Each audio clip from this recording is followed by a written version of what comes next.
Halo semuanya, kita bertemu lagi dalam kuliah aljabar linier yang akan kita lanjutkan dengan subbab 3.3. Nah, subbab 3.3 ini kita akan membahas mengenai ortogonality ataupun di dalam bahasa Indonesia ortogonalitas, gitu ya.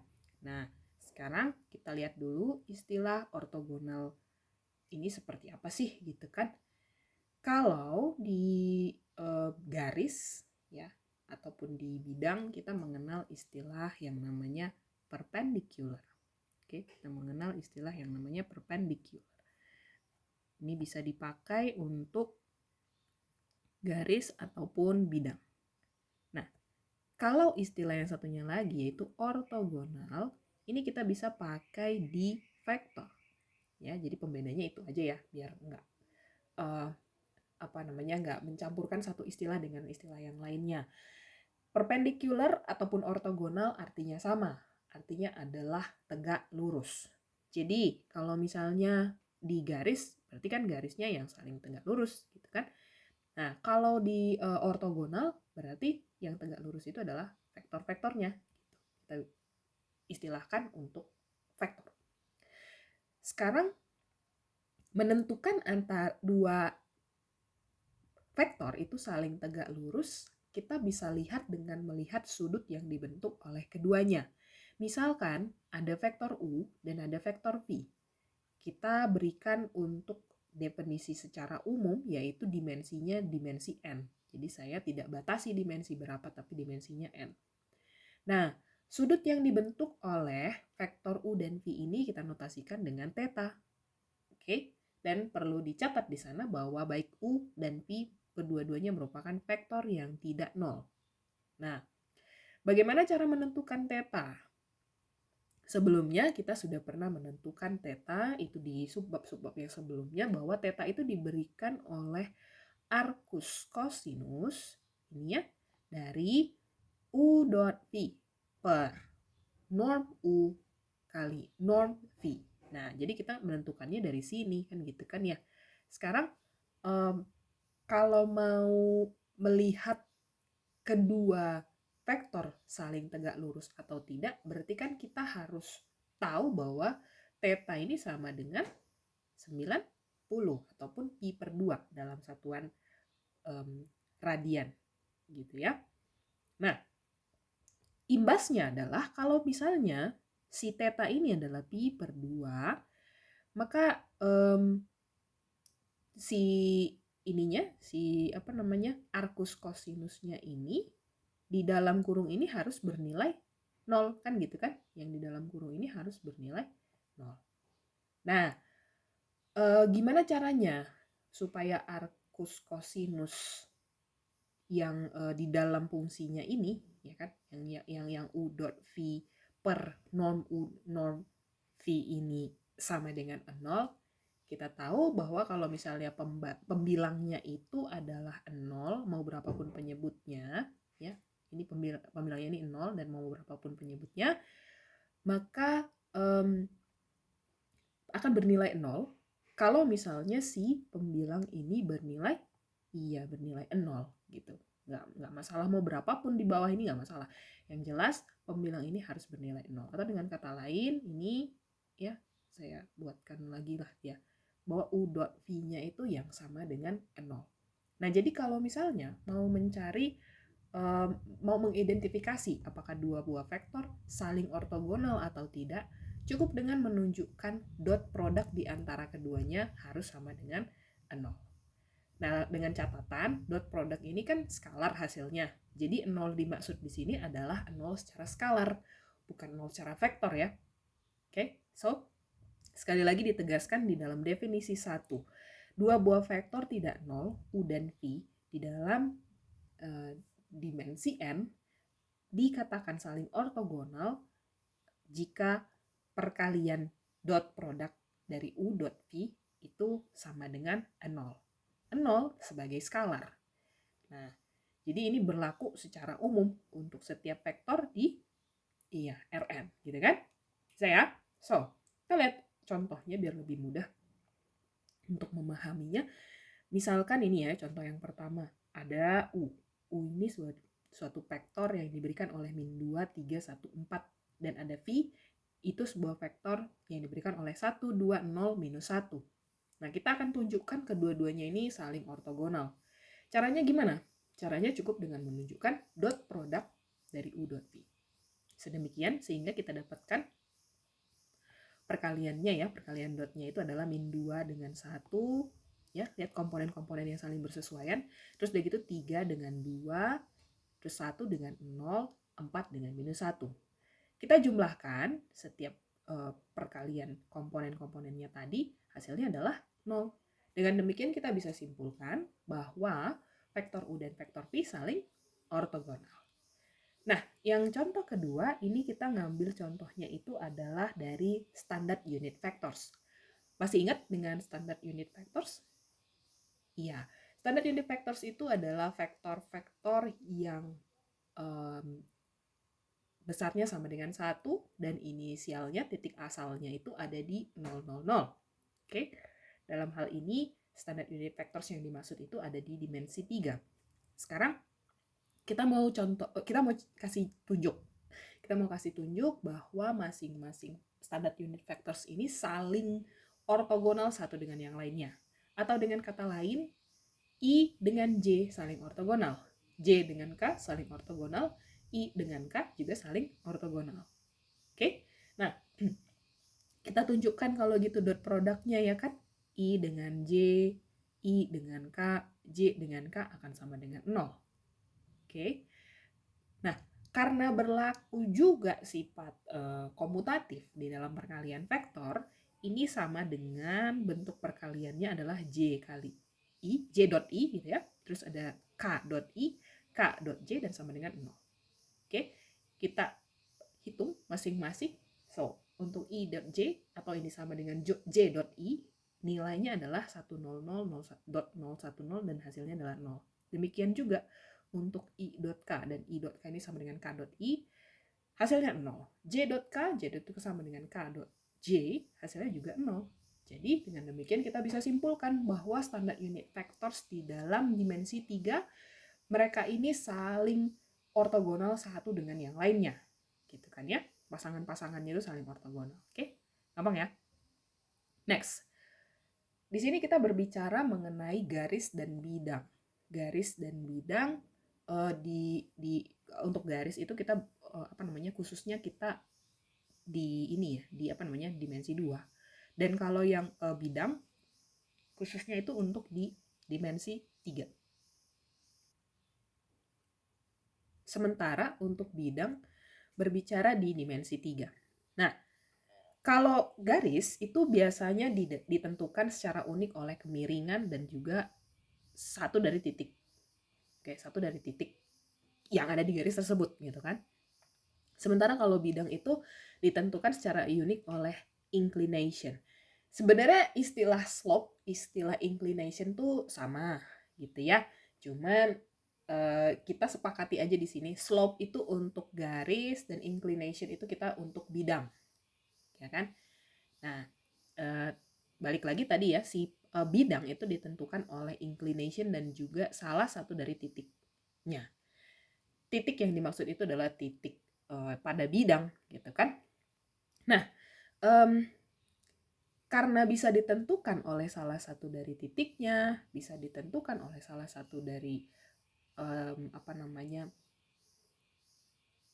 sama dengan yang di bidang juga ditentukan oleh salah satu dari titiknya, kita bisa mengambil sebuah vektor lain dari titik yang ditentukan itu tadi. Nah, di sini kita mau mencari vektor yang sedemikian sehingga vektor tersebut akan ortogonal dengan vektor yang diberikan oleh bidang ataupun vektor yang diberikan oleh garis. Gitu ya.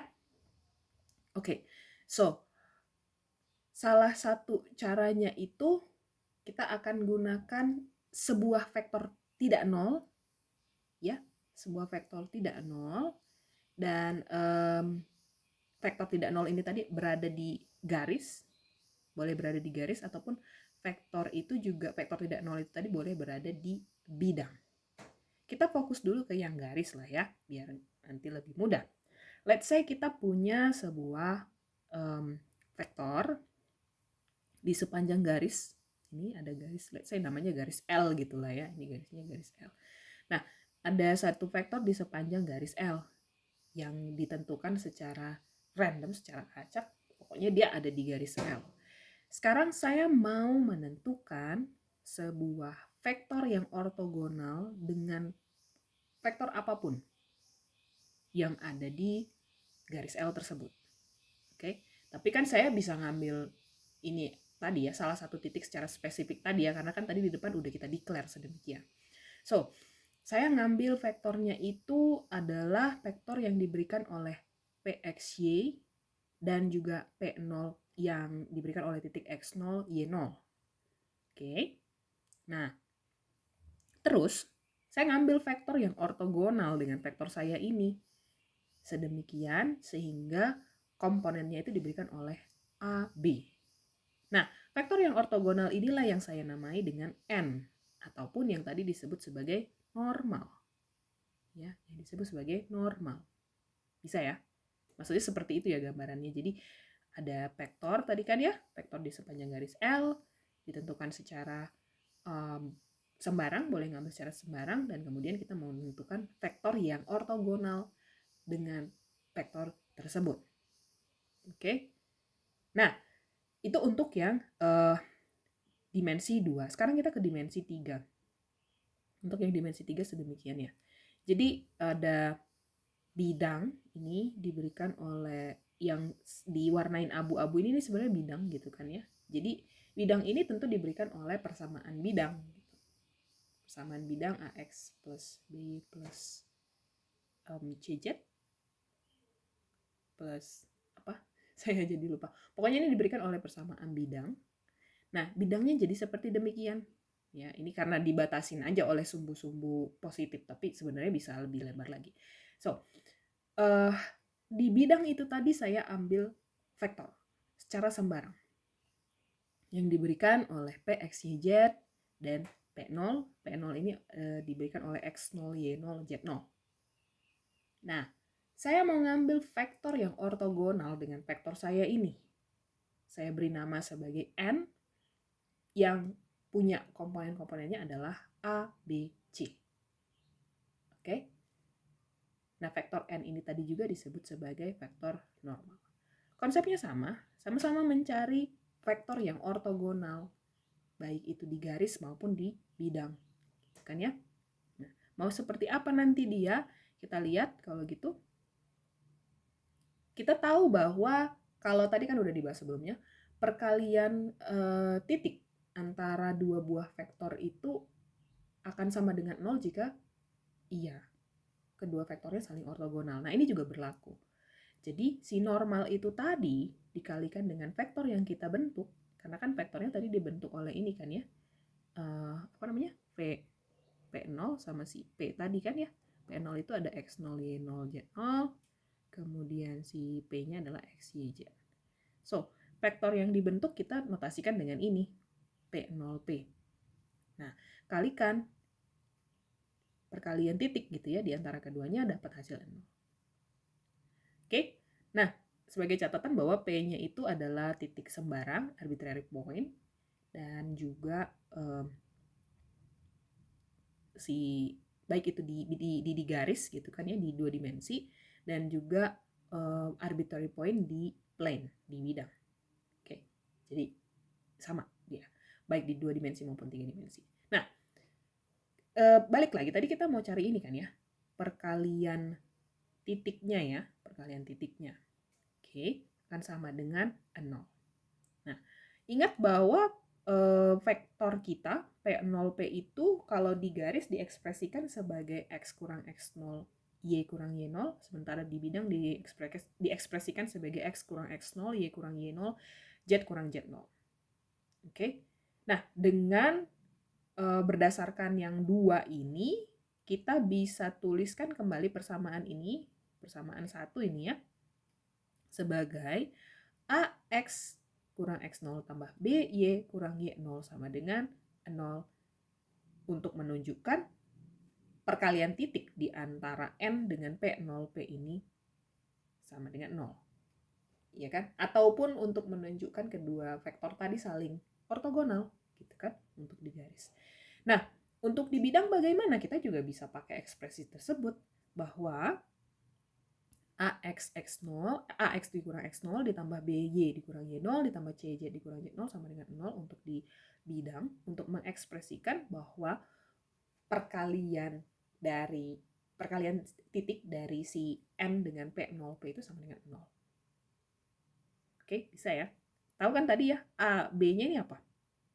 Normalnya tadi, betul. Karena N-nya tadi diberikan oleh AB, dan N untuk di, what do you call it? Bidang ya, ABC.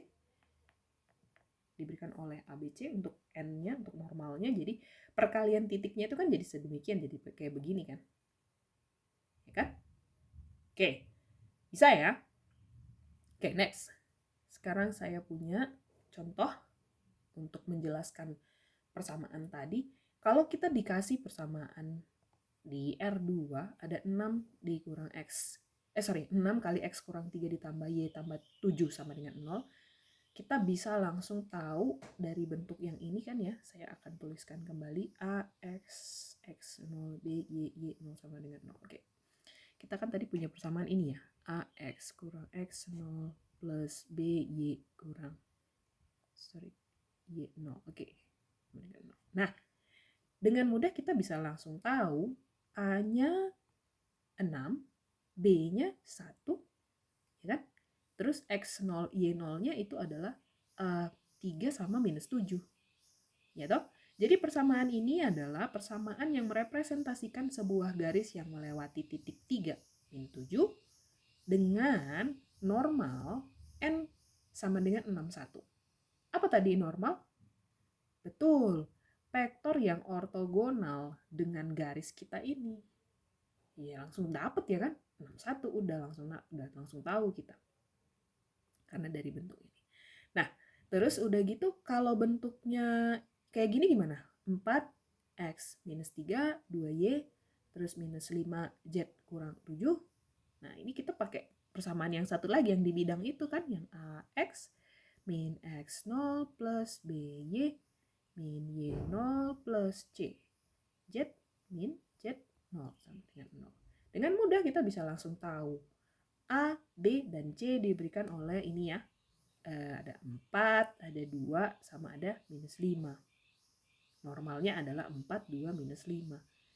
Nah, kalau di ininya apa namanya? Di titik-titiknya ini ada X0, Y0, Z0-nya diberikan oleh 3. Terus ini enggak ada apa namanya? Enggak ada yang dikurangkan kan dengan si bagian Y-nya. Jadi kita kasih Y-nya sama dengan 0. Nah, di sini Z-nya sama dengan 7. Jadi persamaan garis ini, ini bukan persamaan garis, sorry. Ralat, ini persamaan bidang ya. Persamaan bidang ini melewati titik 307 dan normalnya adalah 4, 2, minus 5. Gitu. Bisa ya? Gampang ya? Ini kalau udah hafal sama rumus ini mah udah gampang. Jadi tugas kalian menghafalkan rumusnya ini tiap bangun pagi gitu kan. AX kurang X0 plus B kali Y kurang Y0 gitu sama dengan 0. Oke? Biar mudah nanti untuk mengerjakan soal. Nah, kita lanjut kalau gitu. Kita punya teorema 331 yang menyimpulkan apa yang tadi sudah kita bahas sebelumnya, bahwa untuk R2, untuk dimensi 2, kalau diberikan persamaan AX plus BY plus C sama dengan 0, di mana A dan B-nya itu tidak 0, maka dengan mudah kita bisa menentukan normal dari dari garis tersebut sebagai AB. Normal di sini artinya adalah vektor yang ortogonal dengan garis AX plus BY plus C. Nah, terus udah gitu kalau di R3, dimensi 3, jika kita diberikan sebuah persamaan bidang AX plus C plus BY plus CZ tambah D sama dengan 0, maka kita bisa menentukan normalnya sebagai A, B, dan C. Gitu ya, saya. Oke, next. Ini ada persoalan lagi, ada kasus lagi nih. Kalau misalnya ada sebuah persamaan garis, ini persamaan garis ya, langsung tahu kita. Dan juga persamaan garis ini diberikan oleh AX plus BY sama dengan 0, kan? Dan ini merepresentasikan garis, entah garis apapun, secara arbitrary, secara acak, di dalam dimensi 2. Kita mau menunjukkan bahwa suatu vektor N1 dibentuk dengan koefisien yang diberikan oleh garis-garis ini tadi, persamaan garis ini tadi, dan N1 ini juga ortogonal terhadap garis tersebut. Oke. Sehingga N1 ini juga ortogonal dengan setiap vektor di sepanjang garis tersebut. Oke. Nah, untuk bagian A itu ya. Terus udah gitu untuk bagian B-nya. Ini ada persamaan bidang. Persamaan bidang ini AX plus BY plus CZ sama dengan 0 ini mau kita tunjukkan bahwa ada sebuah vektor N2 yang diberikan oleh A, B, C. Ini merupakan vektor yang dibentuk dari koefisien pada persamaan bidang tadi dan merupakan sebuah vektor yang ortogonal terhadap bidang. Dan secara umum kita bisa juga katakan bahwa vektor itu ortogonal kepada setiap vektor yang ada di bidang. Bidang yang dimaksud kembali lagi ininya, persamaan AX plus BY plus CZ sama dengan 0. So, solusinya adalah begini. Kita tunjukkan bahwa dot product di antara vektornya itu sama dengan 0, kan itu tadi ya. Jadi kita bisa tuliskan sebagai berikut bahwa AB dot XY sama dengan 0 untuk yang persamaan garis, dan juga kita bisa tunjukkan bahwa ABC dot XYZ sama dengan 0. Oke. Nah, AB ini tadi kita bisa tuliskan dia sebagai N1, sehingga persamaan sebelumnya itu dituliskan kembali sebagai N1 dot XY sama dengan 0, dan persamaan yang satunya lagi yang ABC ini kita ubah ke dalam N2, jadi N2 dot XYZ sama dengan 0. Oke. Ini udah jadi suatu bentuk untuk representasi secara umum, ya kan, bahwa N1 adalah suatu vektor yang ortogonal terhadap semua vektor yang ada di sepanjang persamaan garis AX tambah BY sama dengan 0. Oke. Dan vektor N2 merupakan vektor yang ortogonal terhadap setiap vektor yang ada di sepanjang bidang, ataupun yang ada di bukan sepanjang sih, lebih bagus kayaknya kalimatnya ya. Saya ulangin lagi deh. Bahwa N2 adalah suatu vektor yang ortogonal dengan semua vektor yang terletak di bidang AX tambah BY tambah CZ sama dengan 0. Bisa ya? Kayak gitu ya. Oke. So,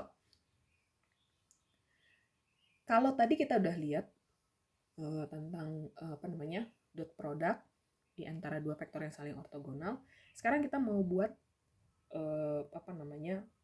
satu persamaan, bahwa untuk AX tambah BY sama dengan 0 dan AX tambah BY tambah CZ sama dengan 0, ini disebut sebagai persamaan homogeneus.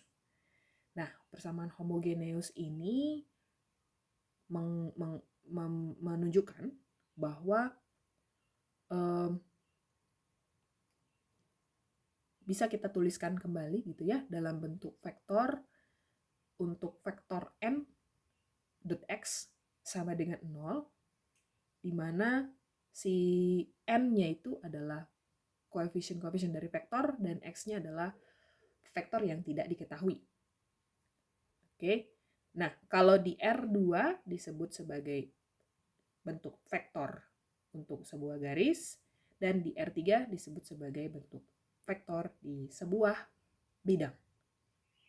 Kedua-duanya melewati titik origin, ya. Oke. Nah, sekarang kita mau lihat mengenai proyeksi ortogonal. Nah, proyeksi ini kan ceritanya tuh kalau bahasa Indonesianya kita nyebutnya sebagai bayangan gitu kan. Bayangan. Oke. let's say misalnya gini. Saya punya vektor, ada vektor U, ada vektor A. Oke, vektor U ada vektor U, ada vektor A. Di mana vektor U-nya itu saya gambar kayak gini nih ya. Ini saya ngambil satu case dulu. Nah, ini ada vektor U, ini ada vektor A. Oke, ini ada vektor U, ini ada vektor A. Jadi kalau berbicara mengenai proyeksinya, itu caranya adalah kita bisa membuat sebuah sebuah garis yang tegak lurus, ya kan, dari ini nih, dari ujungnya U ini kepada A. Oke, sehingga kita dapat yang namanya W1. Nah, W1 inilah yang merupakan proyeksi dari si vektor U. Oke, nah kita juga bisa membuat proyeksi lain, ya kan ya. Proyeksi lainnya itu kita namai sebagai W2, di mana W2 ini adalah U dikurang W1.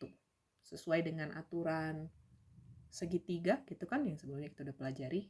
Nah, W2 ini adalah proyeksi dari U, cuman dia ke sini, ke sumbu Y-nya gitu. Kan? So, maksud saya gini. Kita memproyeksikan U bisa kepada A. Diberikan oleh yang ini, W1. Caranya bagaimana? Kita cari garis yang ortogonal terhadap A sehingga kita bisa tarik garis baru kayak gini. Nah, kita namai dengan W1. Untuk W2 kita juga bisa cari dengan tarik garis dari ujungnya U ini yang ortogonal dengan si W2. Jadi dapatlah proyeksinya di sepanjang sumbu Y. Kalau ini sepanjang sumbu Y ya. Oke. Nah, proyeksi itu bisa di sumbu koordinat bisa. Proyeksi juga bisa di vektor. Oke, tergantung keperluan soalnya mau seperti apa gitu kan. Nah, tadi udah kita lihat sebelumnya. So, proyeksi itu ya, proyeksi si U ini bisa kita bagi ke dalam 3 case. Ini tadi case pertama, ini case yang kedua, ini case yang ketiga. Bedanya apa? Kalau ini case yang pertama ini adalah si U-nya itu lebih kecil daripada A-nya. Ya, bisa dilihat di sana U-nya lebih kecil daripada si A-nya. Dan proyeksinya tentu jadinya lebih kecil, gitu kan. Nah, case yang kedua adalah ketika A-nya yang lebih kecil daripada si U-nya. Nah, proyeksinya itu akan lebih besar daripada A. Gitu. Nah, case yang ketiga mungkin aja dia diproyeksikan ke sebelah kiri. Ke sumbu X secara negatif. Jadi, proyeksi kita ada di sebelah kiri, ya kan? Jadi, kalau tadi kan sebelah kanan. Kalau ini proyeksi kita bisa di sebelah kirinya gitu. Oke, so itu tiga case yang dimana secara umum bentuknya itu tetap memenuhi ini, bahwa W1 ya kan, W1 itu tadi sebagai proyeksi dari U terhadap A, dan W2-nya diberikan oleh U dikurang W1. Oke, dan tetap konsisten dengan bentuk seperti ini bahwa W1 tambah W2 itu adalah W1 ditambah substitusi W2-nya jadi U dikurang W1 dan sama dengan U. Ya kan, dengan kata lain W1 tambah W2 sama dengan U. Ataupun resultan kita, U ini kan sebagai resultan, adalah penjumlahan vektor dari W1 dan W2. Dan selalu konsisten gitu ya, baik di 3 case ini. Oke, so ada teorema proyeksi yang berkata bahwa jika U dan A, dua vektor di Rn, A tidak sama dengan 0, maka U dapat diekspresikan sebagai bentuk U sama dengan W1 tambah W2, di mana W1 adalah perkalian skalar dari A. Ya, jadi ternyata W1 bisa diberi definisi lain lagi bahwa W1 itu adalah perkalian skalar dari A, dan W2-nya ini ortogonal dengan A. Oke. Tadi juga udah terlihat seperti demikian kan gitu ya. Nah, sekarang untuk lebih spesifiknya lagi, kita tidak gunakan istilah W1, W2. Jadi W1 itu kan tadi orthogonal projection of U on A, ataupun W1 itu adalah proyeksi ortogonal dari U di A. Nah, untuk W2 itu adalah komponen dari U yang ortogonal terhadap A. Bisa ya dibedain ya. Ortogonal proyeksi U pada A, satunya itu ortogonal proyeksi. Satunya itu adalah proyeksi yang ortogonal dari U pada A, dan yang satunya lagi adalah komponen dari U yang ortogonal kepada A. Oke. Nanti kayaknya lihat contohnya biar lebih mudah deh. Tapi istilah itu mau kita sederhanakan saja. Jadi W1 itu kita beri simbol sebagai ini. Projection U on A. Oke, proj U di A gitu lah ya. Dan W2-nya ini adalah pengurangan dari U terhadap projection yang U di A tadi. Gitu. So, projection U-nya ini projection U kepada A ini diberikan oleh rumus ini, bahwa U dot A per norm A pangkat 2 dikali dengan vektor A, sementara untuk vektor komponen yang ortogonal di A itu diberikan oleh U dikurang proyeksi U terhadap A. Jadi U-nya tadi dikurangkan dengan rumus yang di atas tadi ya. Jadi seperti ini. Oke, maksud saya gini, bedain. Kalau yang satu itu adalah orthogonal projection. Nah, yang satunya lagi adalah yang ortogonal di A. Oke. Komponen vektor yang ortogonal di A. Kita mending lihat contohnya aja deh ya, mungkin biar lebih gampang nih. Nah, kalau berbicara tentang projection ortogonal di suatu garis, let's say kita punya sebuah persamaan, ya kan ya. Ini kita punya ada vektor E1, ada vektor E2. E1 diberikan oleh 1, 0, E2 diberikan oleh 0, 1. Oke, ini gambarnya. Oke, ini yang si E1-nya 1, 0, dan ini yang E2-nya 0, 1. Bisa ya, sampai situ ya. Nah, terus ada garis, ini garis L. Garis L ini diberikan oleh soal. Oke, nah kita bekerja di R2, dimensi 2. Sekarang gini, kita disuruh mencari sebuah proyeksi ortogonal. Oke, proyeksi ortogonal dari vektor-vektor tersebut di garis L. Oke, proyeksi ortogonal dari vektor-vektor tersebut di garis L. Artinya, kalau misalnya ini ada E1, kita tarik proyeksinya kepada bidang L, akan didapatlah suatu vektor baru gitu. Di sini juga gitu. Kalau ada si E1 ini ditarik garisnya sedemikian kepada L, akan didapat suatu vektor yang baru. Oke. Nah, caranya gimana? Caranya adalah kita harus tentukan A-nya dulu. Ya kan? Karena vektor yang diproyeksikan itu kan di A juga gitu. Di A ini sebagai vektor. Nah, jadi A-nya ini sebagai vektor kita berikan sebagai unit vektor yang persamaannya adalah cos theta sin theta. Oke. Persamaannya adalah cos theta sin theta di sepanjang garis L. Oke. Jadi, langkah pertama adalah kita akan menemukan sebuah proyeksi ortogonal E1 di sepanjang A. Oke. Proyeksi dari E1 di sepanjang A. Ini A-nya tadi, cos theta sin theta. Ya kan? Cos theta sin theta. Nah, terus udah gitu ini yang mau dicari. Ya. Jadi E1 tadi ya. E1 berarti ini dong. Proyeksi ortogonalnya berarti yang ininya ya. Gitu kan? Oke. Nah, terus pertama kita akan cari dulu besarnya A. Besarnya A itu tentu dari rumus norm, jadinya sin kuadrat theta ditambah cos kuadrat theta itu sama dengan 1, akar dari 1 ya hasilnya jadi 1. Ya kan? Terus kita cari dot produknya. Dot produknya itu adalah E1 dot A. Jadi persamaannya adalah 1, 0 dot cos theta sin theta, nilainya jadi cos theta. Jadi proyeksi dari E1 di A, kan proyeksi dari E1 di A itu adalah pakai yang formula yang di belakang tadi, E1 dot A dibagi norm A kuadrat dikali dengan vektor A. So,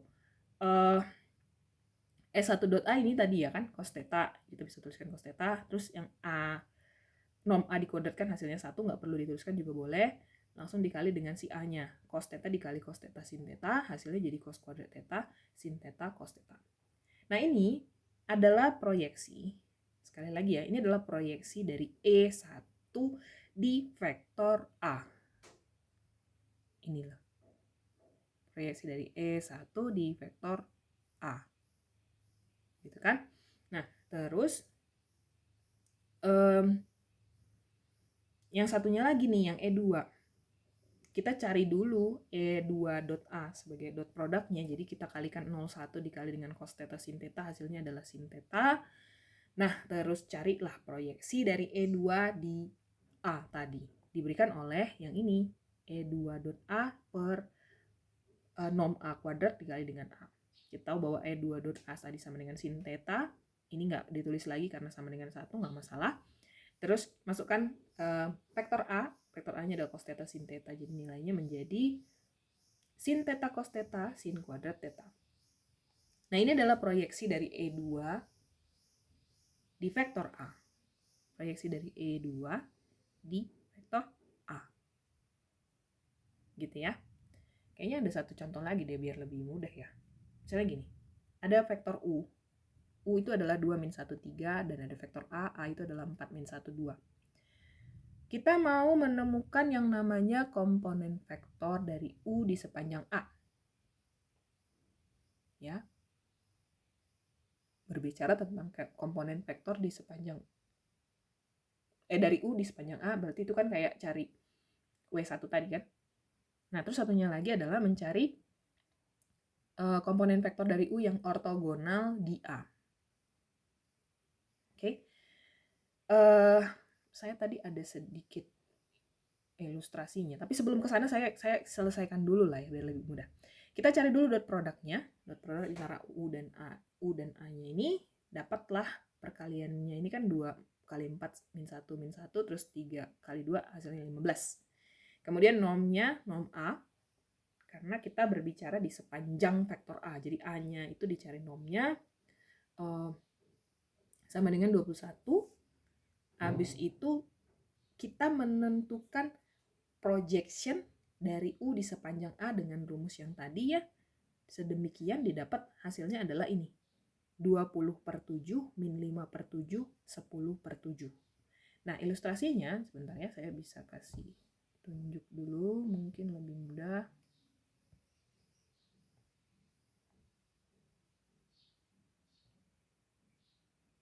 Di sini. Oke. Nah, ini ya, lebih mudah kayaknya kayak gini. Vektor U diberikan oleh warna biru.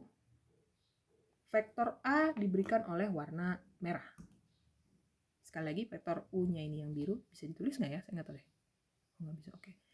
U-nya biru, terus A-nya itu merah. Nah, untuk mencari yang namanya proyeksi ortogonal dari U terhadap A, itu diberikan oleh yang ini. Yang warna hijau ini. Ya kan? Nah, ini kan ortogonal nih proyeksinya nih. Oke, itulah yang tadi yang saya kasih warna hijau ini yang di ini 20/7 min 5/7 10/7. Di sini dia posisinya. Ya kan? U diproyeksikan kepada A, jadi di sini dia posisinya. Oke, maka arahnya itu searah dengan si A. Proyeksi ortogonal itu akan diberikan dengan arah yang sama dengan si A. Nah, kita balik lagi ke yang tadi. untuk yang satunya itu adalah vektor komponen U yang ortogonal kepada A. Nah, itu yang kita pakai ini. U dikurang proyeksi U terhadap A. Kita kurangkan lah ya kan. 2 min 1, 3 dikurang dengan yang tadi didapat 20/7 min 5/7, 10/7. Hasilnya adalah min 6/7, min 2/7, 11/7. Nah, posisinya di mana? Kita balik lagi ke gambarnya tadi. Posisinya yang ini, yang pink. Yang pink yang 6/7, min 2/7, 11/7. Lihat, proyeksinya ini jadi ortogonal terhadap si A-nya, kan gitu kan? Mana nih biar lebih jelas. Oke. Proyeksinya itu ortogonal terhadap si A-nya. Ya kan? Yang kalau misalnya ditarik garis ini ke sini tuh jadi kayak gini loh. Ini bisa dibentuk garis dari sini gitu loh. Ini juga kan bisa dibentuk garis ke bawah sini. Jadi perpendicular juga dia. Saling ortogonal juga dia gitu. Oke, so bedain ya. Yang ini tadi yang proyeksi dari U kepada A, yang ini adalah yang orthogonal projection. Artinya proyeksi ini ortogonal dengan vektor A kita. A-nya tadi merah kan ya? Gitu. Saya ngebedainnya ya. Oke. Nah, kita balik lagi.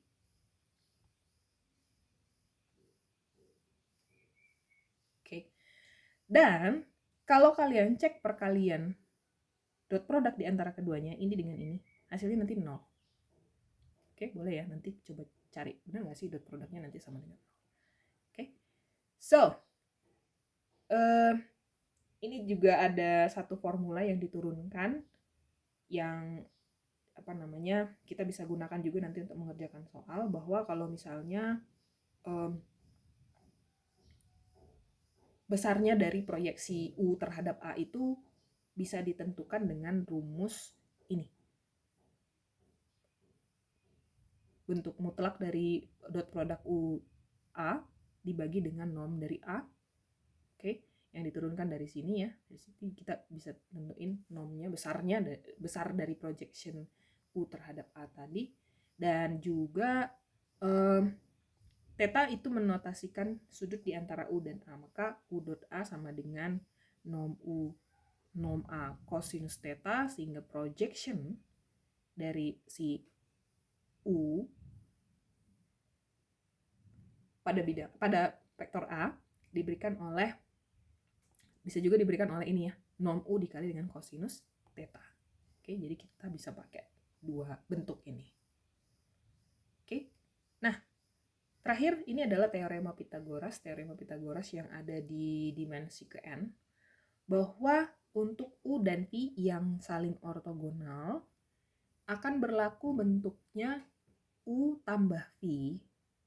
Norm dari U tambah V dikuadratkan akan sama dengan norm dari U dikuadratkan ditambah dengan norm dari V dikuadratkan. Oke, ini bentuk ya, kita pakai Pythagoras juga untuk membuktikannya sedemikian. Nah, terus udah gitu untuk contohnya kita bisa lihat misalnya ada U sama dengan min 2, 3, 1, 4 dan V sama dengan 1, 2, 0, min 1. Dengan menggunakan teorema Pythagoras ini, kita bisa tunjukkan kalau kedua-duanya itu saling ortogonal. Caranya bagaimana? Caranya yang tadi kan cari norm dari U tambah V dikuadratkan, terus begitu cari norm dari masing-masing U dikuadratkan, dan juga cari norm dari V dikuadratkan. Apakah ada kesesuaian ataupun ekivalensi di antara dua bentuk itu tadi? Kita bisa cek. Coba di sini ya kan ya. Untuk U tambah V dia jadi minus 1, 5, 1, 3. Jadi U tambah V di dalam norm kemudian dikuadratkan hasilnya adalah 36. Dan kalau misalnya mau dicari masing-masing normnya itu adalah norm U pangkat 2 ditambah norm V pangkat 2 itu adalah 30 ditambah 6. Gitu kan ya. Nah, hasilnya adalah sama-sama ya, ruas kiri ruas kanan sama-sama 36.